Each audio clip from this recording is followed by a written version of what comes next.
Good morning to everyone, and we want to say to you, good day, Los Angeles, around the globe. We have resident XL Clark, the first resident to move into Casa, who will greet you on behalf of the 35 families. Mr. Clark.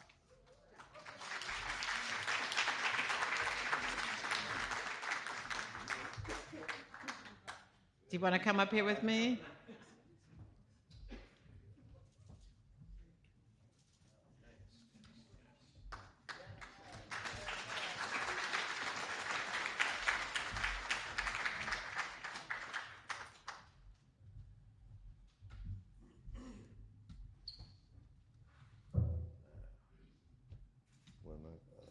Whatever you want to say. I was the first person here, and I'm very happy to be here. Not only that, I'm happy to be around such beautiful people as I see now. Yeah. That's it. Thank you.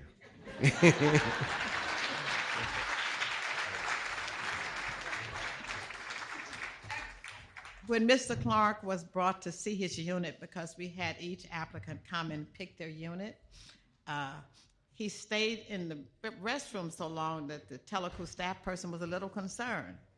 And so they went and knocked on the door and said, Mr. Clark, can we come in? He said, yes. They went in and he had tears. And he said, you don't know what it means to have your own mirror and your own bathroom.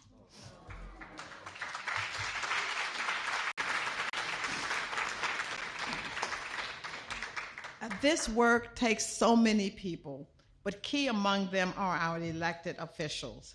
And CASA is in the perfect location. Why? Because its officials have very capable, competent staff, because our elected officials are passionate about the work we've elected them to do.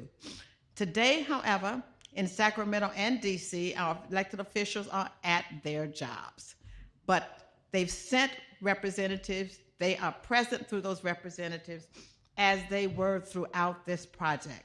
So we would like to acknowledge Council District 9 and its outstanding staff with Curtis Ernest, Sherilyn Correa, James Westbrook, Jackie Martinez, and the rest of the team. Would you please just stand and wave?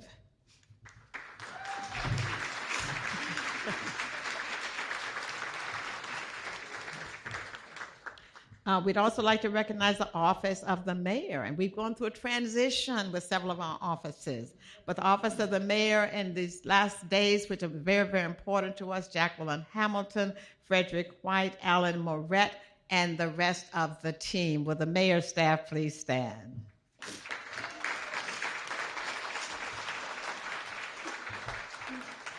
The Office of State Senator Lola Smallwood Cuevas is represented today by Joy Richardson. Please stand. The Office of Assemblyman Reggie Jones Sawyer is represented by Hurd Wesson III. Will you please stand? I know he's here. The Office of Supervisor Hilda Solis is represented today. Will you please stand? And because of redistricting, we transition into Supervisor Holly Mitchell, and they're represented. Will you please stand? Thank you to our servant leaders. And in fact, our Congress district has remained the same, although the persons transition. Guess who was our Congresswoman when we started? Karen Bass.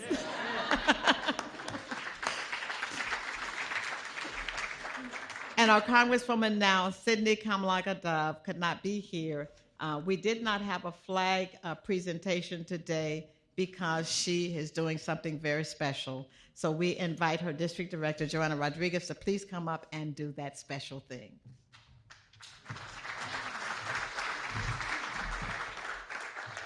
Well, good morning. I got the memo. I wanted to make sure I wore red for Jackie. So. And I see the mayor also. We have a lot of red, but I did want to just come on and just say that I'm very thrilled to just be here at Casa De Rosas community, newly renovated facility that will bring 35 families, veteran families, off the streets and into a new hopeful future. Again, as a reminder, my name is Joanna Rodriguez, and I am the district director for Congressmember Kamlager of the 37th Congressional District. The Congressmember regrets not being here, but she does send her regrets all the way from Washington, D.C. So today we're here because we're celebrating a milestone to fight against homelessness here in Los Angeles, but also to serve our most vulnerable unhoused individuals. So we have here today the city, we have representatives from the county, the state, all working together with local nonprofits to give our veterans the very best housing and solution that we can provide. Earlier this year, Congressmember Kamlager did co-sponsor the Healthy Foundation for Homeless Veterans Act to make permanent the temporary flexibilities granted to the Department of Veteran Affairs to address veterans' homelessness. So please know that you can always continue to count on the Congressmember to work with her colleagues from both sides of the aisle to ensure that we can ensure that we don't leave behind our veterans from access to the land that they served and fought to protect. So before I present a special gift from all the way from DC, I did want to just give a quick thank you to a lot of partners. Obviously, Mayor Karen Bass, Councilmember Curren Price, Supervisor Holly Mitchell, USC, Vicky Woben, who's one of the developer partners. Also, I know it's a handful, but there's again, in order to make this happen, there was a lot of partners. The other folks that I wanted to also mention was Brenda Curry and Ronnie Jones from Curtin Dunmoor. I'm so sorry if I'm butchering. Construction. Tom McCauley from M2A Architects. Jasmine Borrega from Teleq Property Management. Tyler Construction Consulting Services. GTA Associate with Laura O'Neill with WBE. So at this time, I do want to present a special certificate on behalf of our office, but also the U.S. flag that was flown over the U.S. Capitol to show the respect that we have, to show love and respect for our veterans. So Jackie, this is from all the way from Washington, D.C. Thank you.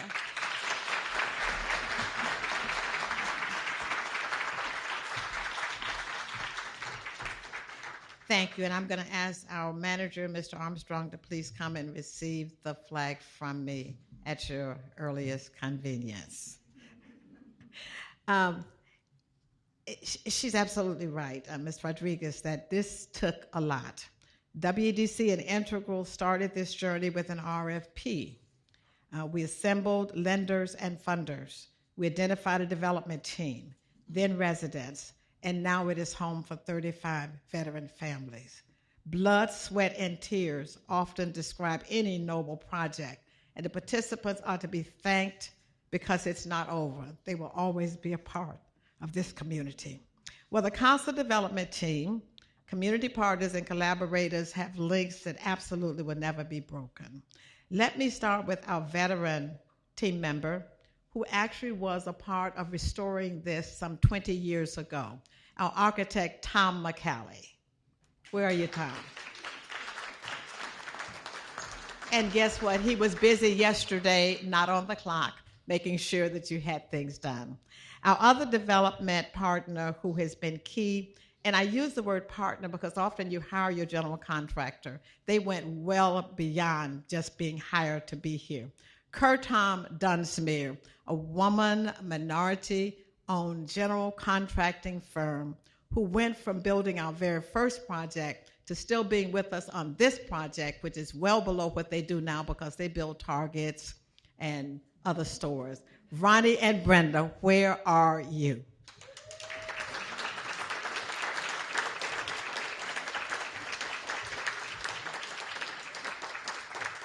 Now, they use the city's target for 35% disadvantaged and minority subs as their floor. How much did you accomplish? 97%. You can brag. 97%. Say it again. 97%. That's what we have, and disadvantaged and minority countries. So our subs did a great job. But I want to say that even before we were talking about child care, we were having trouble finding our subs. And guess where we went? We went to USC, to your ombudsman's office, and Steve Wesson came to our rescue in helping us find many of the subs who were not quite sure they could do this kind of job of historic restoration. So your partnership goes well beyond our Head Start, which we value so very, very much. We also had our historic partners because you know you can build an area of historic preservation, have real trouble. But we had Gene Frost and Jim Childs. And so thank you, because they made sure they paved the way for us being able to do the work that we do here. We have somebody who had to be cracking the whip every day, Thomas Tyler of Tyco Construction. Thank you, Thomas, for being here with us. And then we had our management partnership. You know you have to start right away. And WEDC has been mentored in management by Teleco for some 20 years. Jasmine couldn't be with us here today, but the Teleco team is here. Teleco Management, where are you? There you are. And our architects, our engineers, all of the persons who came to bear are important. Now, none of this happens without money, right? And so let us rapidly move to our lenders. LAHD and Triple H, are you in the house?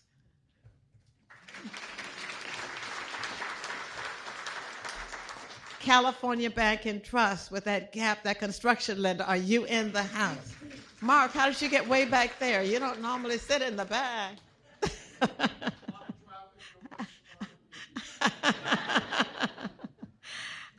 And then we have LISC, who acts as our pre-development partner, the money that you need in order to convince the lenders that you have a good project. And so we thank LISC for their work. And of course, nothing could happen without Hackler, who comes in with those wonderful Section 8 vouchers, and California Low-Income Housing Tax Credit in the Housing and Community Development Department. But actually working with us very strongly is the Veterans Administration. We have crafted a new way for the Veterans Administration to get its vets into housing. And so we want to thank the Veterans Administration, and the face of that for us, Mr. William Simmons. Mr. Simmons, I'm not sure if you're here. I hope you're looking. Thank you, because he has worked tirelessly with us, and the VA team from Westwood. Please give them a round of applause.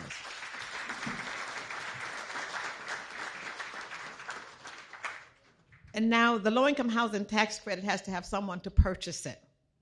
And City National Bank received our request looking for a Vesta partner. And then we had RBC, Royal Bank of Canada, who stepped up.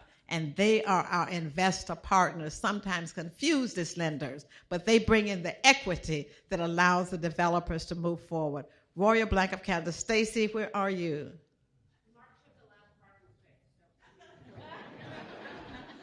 Where? Stand up. She's still working. Stacy, representing the Royal Bank of Canada. Come up anytime. Please give them a round of applause, because it's the money they bring to the table that rounds up. This team was able to be put together because of a very strong visionary person who had a desire for this corner to express our gratitude, love, and concerns for veterans. And that led us to the concept of Casa De Rosas campus, homes for veterans, in search of some place that would welcome them and their families, especially single-parent vets with a child. We started with a focus group that told us it's very difficult for single parents to come forward and even receive resources because they're afraid their kids will be snatched from them. Our definition of a single-parent vet with a child is someone who has their child with them, someone whose child is in foster care and they wish to reclaim them, someone whose child is in juvenile detention and they want to try to provide the best home.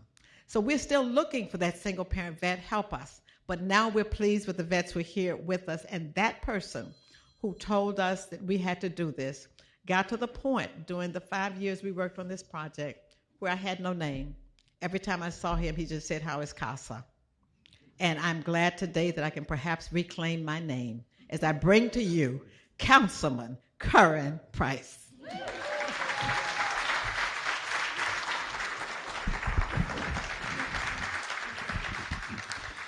Thank you, Jackie. Let's give it up for Jackie. You know you're a diva when you have a red raincoat and some red sneakers.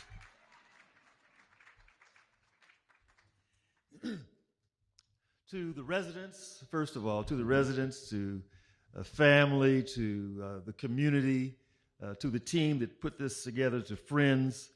I'm just so honored to be here to be with you as we celebrate, right? Casa De Rosas. Is that House of Roses? Is that the literal translation? But just an exciting day today. You know, my office worked tirelessly for years to see this project through, as Jackie mentioned. With the help of the former mayor, I think we were able to cobble together about $18 million in addition to the financing that was identified. But it's just that important.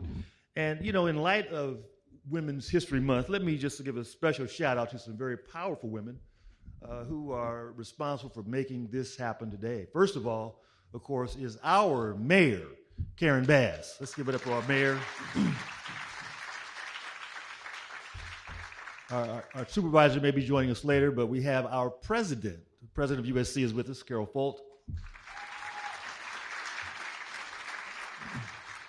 Integral Group President Vicki Wilborn is here, of course, and our favorite, Jackie DuPont Walker from Ward EDC.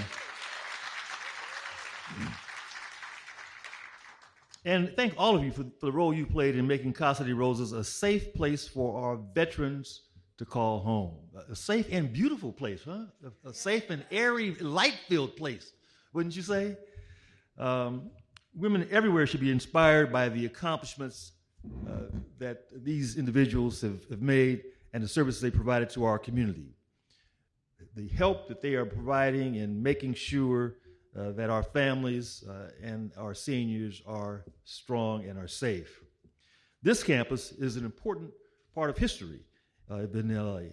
It served many different purposes in its time. It was originally built as a kindergarten and then evolved to become a college prep school for young women. It was also an inn, a restaurant, barracks for soldiers during World War II, and more. This beautiful building has stood the test of time, and now it's going to be used to provide peace of mind for our most vulnerable population. For nearly 130 years, this building has weathered the storm, and we are so thankful that it could be refurbished and repurposed into affordable veteran housing. As I mentioned before, this all could not have been done without the hard work of Ward, EDC, and Integral. For a little over a decade, the building sat abandoned, empty. You saw it driving by here. It was just an eyesore. Jackie and Vicki came along, felt it was possible to bring new life to this campus, and that's exactly what they did, bringing forward 35 units of housing. Of course, Ward EDC has a long history of investing in South LA, and so we're glad to have you as a resource in this district now, Jackie. The people that will benefit from this project are oftentimes forgotten, left behind, and even after serving our country. And these stories abound. We all have heard them before. But our veterans deserve much more upon their return home, and I'm glad that we now have an opportunity to give back to them, especially those who are in need. Yeah, that's...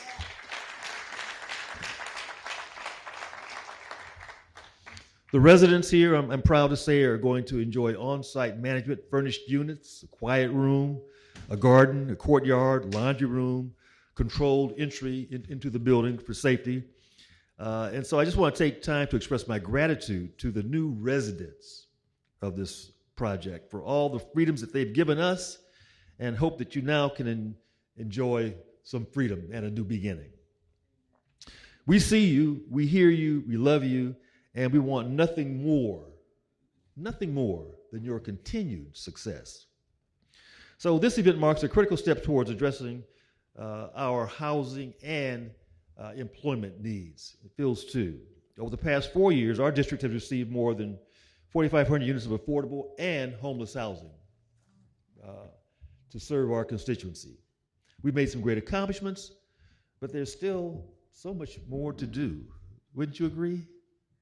So much more to do. So today we celebrate the culmination of some work, and we hope to have many more projects opening their doors, not just in CD9, but throughout our city. And fortunately, we're blessed with the mayor who's taken ownership, right? Ownership of the homelessness crisis and taking the necessary steps to solve it. We've had the honor, in the last month, we've had the honor of grand openings of 2 facilities.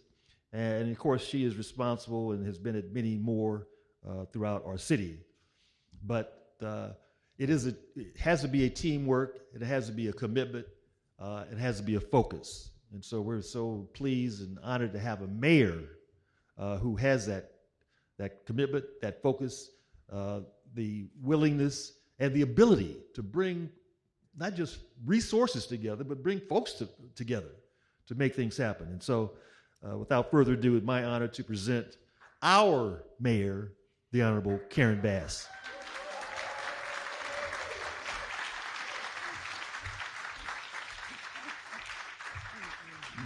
Thank you. Good morning, everyone. What a wonderful way to start your day. Ribbon cutting at a beautiful facility, and thank you so much. I had a very quick tour right before this press conference, and I saw what a beautiful facility this is. And Jackie DuPont Walker, I can't say enough about her. The best thing I can say about her is that she is a dear, dear friend. But she has been a leader in this community for so long, and you just labor, whether it's as the vice chair of Metro or your role in Ward EDC, you've just done so much for our community. So we just can't give her enough round of applause.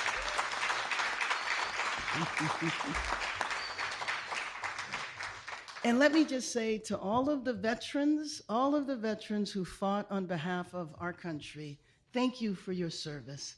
Thank you for your service. And Councilman Price, I enjoy this. I mean, we go to ribbon cuttings regularly. And, you know, he gave me credit. Now, this is work that was done years ago.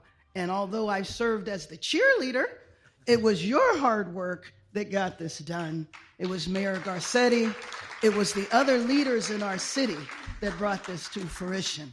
I do remember being here, though, when we did the blessing before this ever happened. And I'm not one that can kind of visualize how it's going to be. So I come and we do this event, and I'm just like, Jackie, what are you going to do here?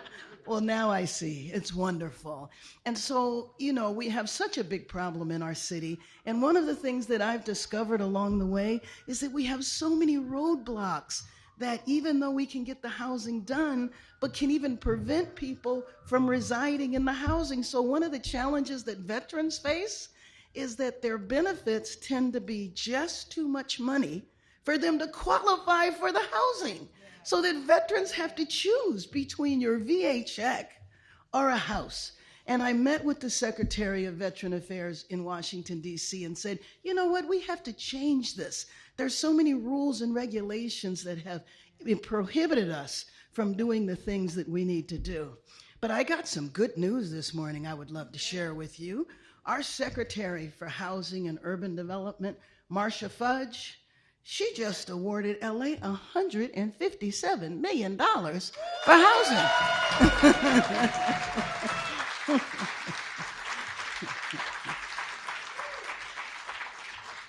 Now, I will tell you that that's on top of the $60 million that she awarded us just a couple of months ago.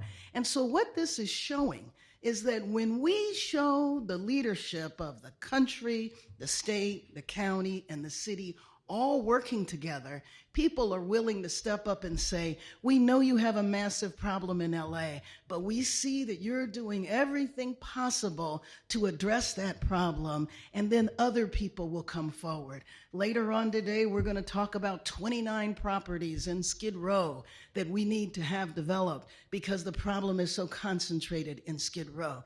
And we know that in order to address the issues that we face in our community, of course we need housing first, but we also need services. Yeah. So just like USC, with our president here, President Folt, has stepped up to provide childcare here, we are talking about establishing a partnership for when we get people out of tents into motels, they can have health care on the first day that they leave that tent.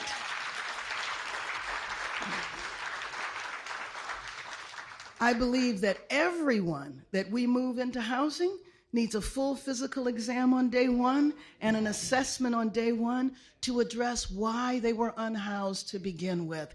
And so what I have been excited about, I think I'm on day 115, something like that. But who's counting? Those guys are counting now. And I can tell you the joy that I feel every time I watch somebody receive housing is just immense. And what I do believe is that it's going to take all of Los Angeles coming together to get this done. And so the partnerships that you assembled to get this project done is just an example of what we need to see happen all over our city. So thank you for the opportunity to participate in the ribbon cutting for work that took years to get done.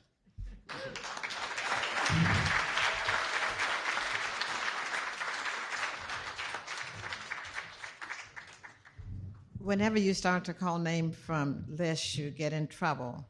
So let me get out of trouble. Let me recognize Deputy Mayor of Housing, Jenna Hornstein.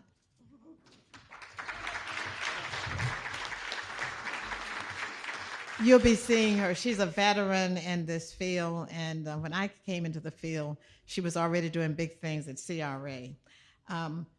Buford Sonny Walker is not here, my husband of 43 years and 5 months. But my family's here. The Walker clan, please stand.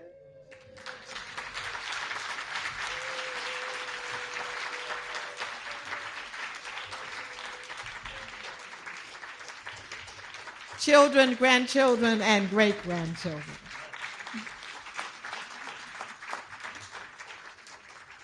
And there's someone I've adopted to help me whenever something is happening. You wouldn't believe what this room looked like. The furniture in the corners, because we weren't able to get all of the donated furniture out for today. That's some of what was left from Warner Brothers and the Lucas Museum.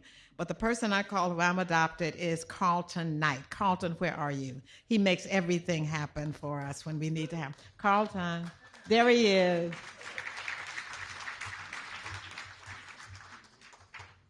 We wanted you just briefly to hear from one resident who came in to hear the kinds of stories that are told.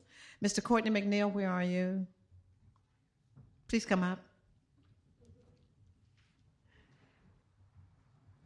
This young brother came to our attention through some of the services he was receiving, and they told us you have to help Courtney. Courtney, 2 minutes.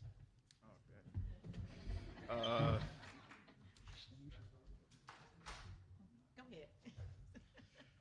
I'm actually shy. I was not expecting this to be this many people.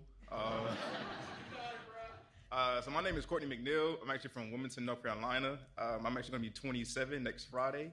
And this opportunity for me was a very good blessing because I actually came from being homeless. And for me, it was a lot. It was a long journey on just trying to figure out life and just learning them, like you make mistakes in life, but it's not the end of the world. You may go through something, it can be hard, but it's not the end. And you just have to keep pushing forward. Like it can be where you be like, oh man, I don't want to do this because it's just, just make you feel some type of way. But you got to think about like, even if I don't want to do this, it's going to make my life better. And if it do, then do it anyways. And so this opportunity for me has been like so wonderful. Honestly, I thank God every day when I wake up in the morning, just being able to, have my own place and then just being able to take care of what I need to take care of. So it's been a blessing.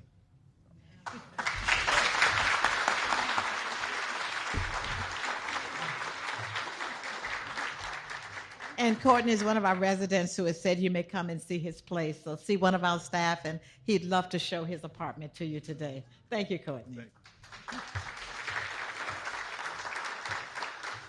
I flipped the switch a little because the Spirit told me I needed to end with President Folk, one of our notable partners who has envisioned families' needs over the decades. I have to admit, my first encounter with USC was not a pleasant one. I thought they were taking over the neighborhood. I was often at the microphone with Gene and Jim saying, "Who y'all think y'all are?"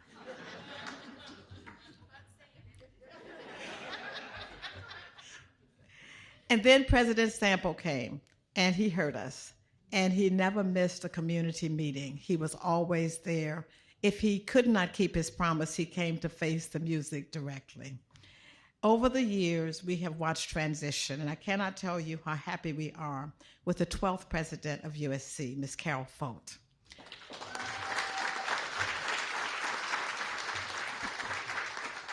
In one of my first encounters, I told her about a project that I had seen at University of North Carolina, Chapel Hill, that was so wonderful.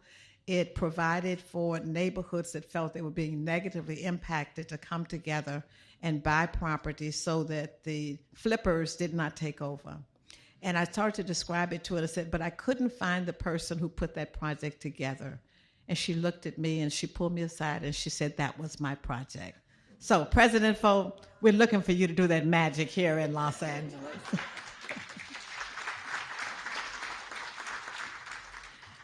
But we were connected for purposes of CASA through the Office of Civic and Community Relations. And so with Steve Wesson, and I called him my child, David Galavite, because he had just started USC when I started here, and I think I raised him. We went through a lot to make sure that it happened. And then they told me, you must meet Theta. You must meet Theta. Well, who is this Theta? Well, they were correct. I must have met Theta. Theta Douglas came into place, and she has made it all happen. The head of the Head Start program, she can call me. It's 5 in the morning. I will wake up and say, Theta, what do I need to do? Theta Douglas, thank you. Please stand.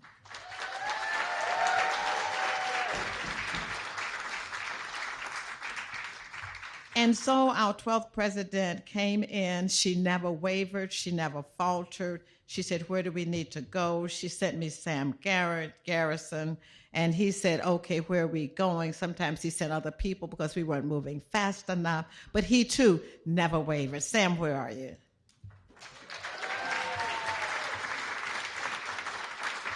So, Madam President, we thank you for connecting us in a family. The USC, we thank you for being here for us. We thank you for being our neighbor, a good neighbor. And we ask you to please close us out with the greeting today. President of University of Southern California, President Carol Folt.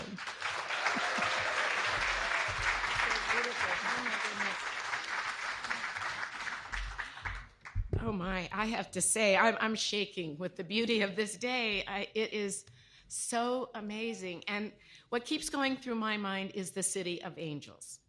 And I'm looking at angels still in their human form. And those are the ones we know the most. But I have to start with Jackie and all of you. The work that you do, the service to community, is the highest work that anyone can do. And I don't know that I've ever been in a room more jam-packed with people that live, breathe, and do service. Jackie, all of you, Councilmember Price, Mayor Bass, just the things that you've been doing. And I'm watching that 115 days keep putting out amazing things. The USC team, all of you, you're people who serve. And then the angels who live here. As Councilmember Price said, the service members who give the biggest gift of all, the service of their lives. We're so glad to be a part and to see you here. And then I got to read a book with the little angels that are going to be going to school here and looking at them and their incredible, joyful faces in this beautiful, beautiful space. Because light and energy and space is the greatest way to teach people, to get them going on the right road forward. It is such a privilege to be the university right here as part of this. You know, USC was founded in 1880 to be the city's university. And we want to be that. We want you to keep vigilant, but we want to be the partners that are living with our communities, our neighbors. And this project is about as close to our core as can be. We have such a history of association with our military. We just celebrated 2 days ago our ROTC service veterans, and there are more than 1,000 students that go there that are veterans or active duty, more than 500 people who work on the faculty and staff who are veterans, and we may be the only one or the only university that never had a break in ROTC when all the other universities were turning away from it. So to be here in service to our veterans is something that really, really matters. I think this is our 8th Head Start school, and that is something that gives us such joy, and we have 2 more coming. To be able to be a university going all the way, really, from cradle to grave is what we really want to do, but be really helping kids get a great head start is wonderful. And this program with nutrition, with education, emotional development, mental health support, right here, family engagement, probably as important. And I met a lot of the teachers here. You couldn't have better angels taking care of this incredibly beautiful program. The new ones will be in New Story Church in South Central, and there'll be another one in Boyle Heights. So they'll get to continue this. I think we have close to 500 or 600 kids in the Head Start programs through USC. The last gift is you give a gift to our university by being so close to our own students. I know you're kind of close to fraternity and sorority row, but they walk by here, they see it, and huge numbers of our students want lives of service and dedication, and I think they'll be here learning and partnering with all of you. So I just want to say again, thank you for including us, and thank you to my team who lives and breathes this as much as you can imagine, and mostly thank to all of you, to the residents and the kids, and a beautiful singers, amazing music to grace us.